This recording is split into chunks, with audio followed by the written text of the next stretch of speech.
السلام عليكم.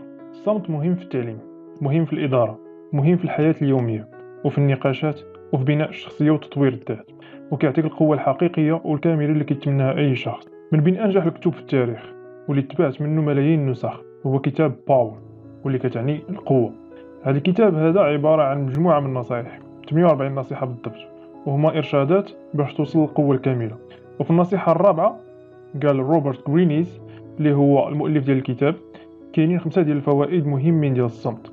فقبل ما يبدا هاد النصائح قال بلي كاينه اوقات اللي كيبان لك بلي ما يمكنش تبقى ساكت، وان السكوت ديالك غيثير شكوك، ولكن الا طبقتي الصمت بحكمه فراه غترجع عليك بفوائد كبيره بزاف. اول فائده هو انك كتبان اكثر قوه. الناس الاقوياء كيبينوا القوه ديالهم بالمختصر المفيد، كيحرجوا الاعداء ديالهم بقله الكلام، كيسمعوا بزاف وكيتكلموا شويه، ما كيعقدوش الجمل، ولكن كيعطيوك جمله مفيده اللي كتجاوب بالضبط على السؤال ديالو. علاش هادشي؟ لان بكثرت ما كتكلم كتهضر بزاف كدير اخطاء كثيره، وهكذا غتبان بليد قدام صحابك والاعداء ديالك. كاين واحد المثال في التاريخ اللي كيجسد هذه القاعده بوضوح. لويس 14 كان من اعظم الملوك الاوروبيين، وكانت المده ديال الحكم ديالو 74 سنه. كان من بين الصفات باش معروف هو انه ما كيزربش يجاوب. وقت ما جا شي واحد سولو كان كيقول ليه اي شول سي، يعني خليني نفكر ولا خليني نشوف، وكيبقى من موراها ساكت وكيفكر في السؤال والاخبار اللي وصلوه.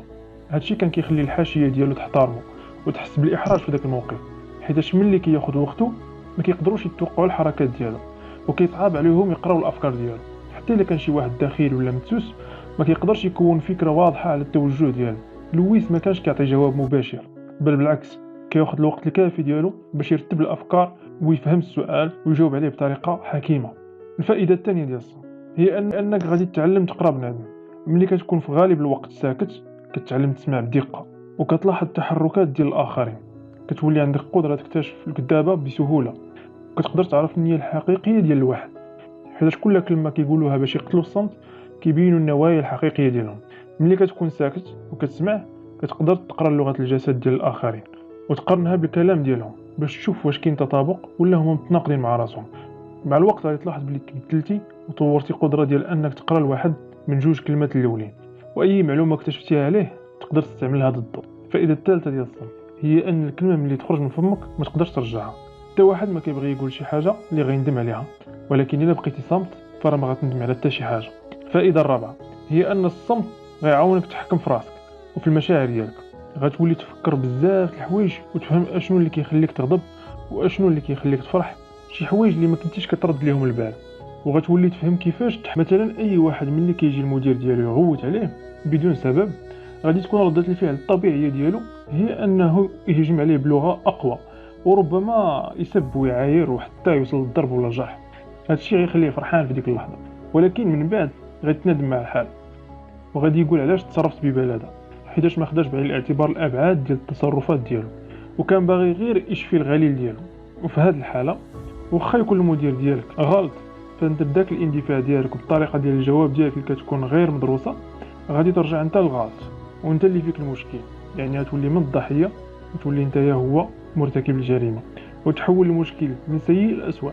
ولكن واحد اللي كيتحكم في راسو بشكل مثالي ما غاديش تكون عنده ردة فعل مباشره، غادي يحبس لسانه وغادي يكالمي مزيان ويجمع المعلومات الكافيه اللي خاصه باش يجاوب بطريقه استراتيجيه اللي حاسب النتائج ديالها مزيان. وكاع داك الكلام اللي قالو المدير ديالو غيناقشوا بطريقه قانونيه ويرد ليه الصرف مزيان، يقدر يستافد منها بشكل اكبر وتقدر توصل للماديات ورتبه في العمل اكثر من هذا. هكذا المدير ديالك كيف ما كان النوع ديالو غادي يولي يرد البال منك وغيولي يوزن كلامه مزيان قبل ما يدوي باش ما يوقعش في الفخ ديالك، لان اي كلمه كيقولها تقدر تستعملها ضده. الفائده الخامسه هي انك غادي تولي مستمع ممتاز، والناس غتبغي تتكلم معك وتعاود ليك. ملي كيعاود لك شي واحد وما كتقاطعوش وكتبدا تسمع ليه ومتبع معاه في اي كلمه قال، ملي كتكون مرتاح وانت كتسمع للناس وكتكلم غير ب2 كلمات فراك غتبان عندك شخصيه كاريزماتيكيه. شحال من واحد في حياتك غادي تكون تلاقيتي به واحترمتيه غير حيتاش كيبقى ساكت وما كيدويش بزاف. الفائده السادسه هي ان الصمت من بين الطرق الممتازه اللي تقدر تستخدمها في المفاوضات، حيتاش اي واحد كتفاوض معاه باللي كتسكت كيحاول يعمر داك الفراغ بالهضره، وهذا الشيء كيجي بشكل طبيعي لان الانسان بطبعه ما كيبغيش يبقى ساكت. في هذه اللحظات بالضبط انت غادي تجمع المعلومات اللي كيقول تستخدمهم ضده، والصمت في هذه اللحظه كيخليك تبان باللي هو اللي محتاج ليك ماشي انت اللي محتاج ليه. وفي الوقت فاش هو كيهضر انت كتكون كتخطط الخطوه ديالك المقبله بشكل متقون. والعكس صحيح، ملي كتكون كتدوي بزاف الطرف الاخر غيلاحظ بلي راك متوتر وغيجمع عليك معلومات اكثر، وبطبيعه الحال غادي يربحك في المفاوضات. ما عمرك تتكلم بزاف باش ما تعطيش معلومات بزاف، حيتاش غادي ياخذوهم الاعداء ديالك ويستعملوهم ضدك. نقطه اخرى، الصمت هو نوع من العقوبات. ملي صاحبتك كدير معاك شي فعل ماشي هو هذاك اللي ما كيعجبكش كتعاقبها بالسكات. كيقين هذه اكثر حاجه كيكرهوها البنات، ملي كتسكت وتعطيها النخال فكتولي تطرح اسئله بزاف على راسها واللي ما غتلقاش لهم الجواب حيتاش انت سكتي وما جاوبتيهاش. الصمت ماشي عيب، العيب هو كثره الكلام الغير الموزون والكلام العقيم اللي ما كيوصل حتى نتيجه. الصمت كيحميك من كثره الاخطاء وكيخلي لك مساحه كبيره فاش تفكر وتوزن الكلام اللي كتسمع وتحللو وتخيل وتصور سيناريوهات اللي جايين. كتلقى بعض الناس مباشره فاش كيدخلوا في شي مجلس كيبداو يجاوبوا على الاسئله ويهضروا في المواضيع كلها عوض ما ياخذوا ثواني قليله باش يفكروا ويخرجوا باجابه صحيحه. كيخليو العاطفه ديالهم هي اللي تسيطر عليهم وكيخرجوا خطا من خطا، وكتلقاه ما كيخليش الاخر يتكلم كاع، لا بالعكس خلي الناس تتكلم واسمع حتى تجمع قدر كافي ديال المعلومات وديك الساعه جاوب. الا سولتي شي واحد حكيم نادرا ما غادي يجاوبك مباشره، غادي تلقاه كيحلل السؤال ديالك ويشوف الابعاد ديالو كامله ويقرا لغه الجسد ديالك باش يعطيك افضل اجابه على السؤال ديالك. في اي مجلس كتلقى الناس جالسين وواحد قليل فاش كيتكلم، هذا الشخص كتبدا الاسئله تدور حوله.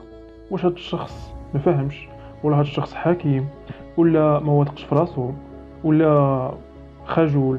الاعداء ديالو غيحيروا فيه ما غيفهموا فيه والو. وملي تجي الوقت الفعل كتلقاه احسن من اللي كيدوي بزاف، لانه في المرحله باش كانوا هما كيتكلموا كان هو كيسمع ويجمع اكبر قدر من المعلومات. الصمت يقدر يخلي واحد صغير يبان كبير وناضج، وكثره الكلام تقدر تخلي واحد كبير يبان بليد وصغير. نرجعوا للسيناريو ديال المجلس. في بعض المجالس كتلقى بعض الناس اللي فيهم الطرطره بزاف وكيبغيو يبانوا وانا عارف وكذا. هذا الشخص ما كيدوروش عليه اسئله بزاف حيتاش بالهضره ديالو قال كلشي والناس عرفت عليه كلشي، يعني ما بقاش داك الفضول. الناس ما بقاتش عندها واحد الفضول تجاه هذا الشخص هذا، بالخصوص الاعداء ديالو اللي ولاو عارفين النقاط الضعف ديالو ويقدروا يستعملوها في اي وقت. هنايا قبل ما تقول حتى كلمه خاصك تفكر، وباش تاخذ الوقت الكافي للتفكير خاصك تسكت. وغلط اللي كيديروا بزاف ديال الناس هو انهم كيزربوا ويجاوبوا. خاصك تعرف بلي الصمت كيخلي الاعداء ديالك والاصدقاء ديالك جائعين، كتحرك فيهم الغريزه ديال الفضول، كيبغيو يعرفوا عليك اكثر. ملي كتكلم كتكشف معلومات كثيره على راسك وما كتعلم حتى حاجه. ولكن ملي كتلتزم الصمت كتزاد القدره ديال الاستماع ديالك وكتحلل كل المعلومات اللي كتوصلك. وباش تزيد تطور هذه المهاره، ملي يكون شي واحد كيتكلم سولو اسئله كثيره باش تعرف عليه اكثر. هكذا غادي تكون انت عارف عليه كلشي وهو ما عارف عليك والو، وبهذه الطريقه غتحرك الفضول ديالو وانت غادي تبان ليه بلي انت راه شخصيه هي كتمتاز بالرهبه والغموض. فقط واحد الملاحظه، الصمت ماشي ساهل، ضروري انك تطورو عبر الممارسه. مره ملي يكونوا صحابك معك سكت وخليهم يدويو، ولا ملي تكون كتفاوض مع شي واحد سكت وشوف رده الفعل ديالو. كاين الناس اللي كيتقنوا هذه الطريقه ولكن انت محظوظ تقدر تلاقيك بهم الاقدار وتستافد مزيان. صدقني غادي تغير حياتك 180 درجه. وحتى ملي تكون في الدار حاول تمشي تعزل في شي بلاصه وبقى ساكت لواحد المده وما تفكرش حتى حاجه من غير التنفس ديالك ودقات القلب ديالك. دير هذه الطريقه ديما غادي تكتشف عالم اخر اللي كان ديما حداك وما كنتيش قادر تدخل ليه.